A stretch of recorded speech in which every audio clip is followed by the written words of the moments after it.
আমাকে যেহেতু রাজনীতি করতে হবে, আমি তো একজন রাজনীতিবিদ, আমি একজন কর্মী রাজনীতির, আমার কাজ হলো সেবা করা। সেই মন মানসিকতা নিয়ে আমি চিন্তা চেতনা থেকে বাধ্য হলাম যে আমি যেখানে কাজ করার সুযোগ পাবো আমি সেখানে গিয়ে কাজ করব।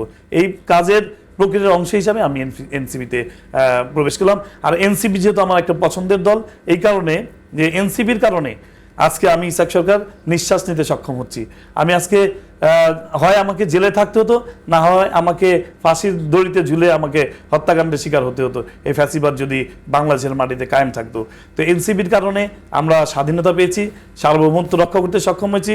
এনসিপির মাধ্যমেই আমি আবার চাই যে জনগণের কাছে যে জনগণের সেবা করতে, কারণ এনসিপির মাধ্যমেই আমি ছাত্র আন্দোলন যখন শুরু হয়েছিল আমি প্রথম থেকেই আমি ছাত্রদের সাথে একাত্মতা হয়ে আমি যখন দেখলাম আমার সন্তানদেরকে পাখির মতো গুলি করে হত্যা করা হচ্ছে, আমার ছোট ছোট কোমলমতি ছাত্রছাত্রীদের উপর গুলি চালাচ্ছে, আমি কোনো নির্দেশনা না মেনে উপেক্ষা করি আমি আমার ব্যক্তিগত ইচ্ছায় সেদিন ছাত্রদের সাথে সম্পৃক্ত হয়ে তাদের সাথে আন্দোলনে শরিক হয়েছিলাম। আমাদের যে জুলাইয়ের যে একটা অভ্যুত্থানের পর যে আপনার পরিবর্তনের যে কথা ছিল, সেই পরিবর্তনগুলো আপনারা এখনও সময় আছে, সকল দলকে সাথে নিয়ে আপনারা সংস্কারের মাধ্যমে এই পরিবর্তন আনবেন, তবেই এদেশের জাতির মুক্তি পাবে, এদেশের জনগণ নিঃশ্বাস নিতে পারবে। এদেশের জনগণ আর ফ্যাসিবাদের কায়দায় দেখতে চায় না।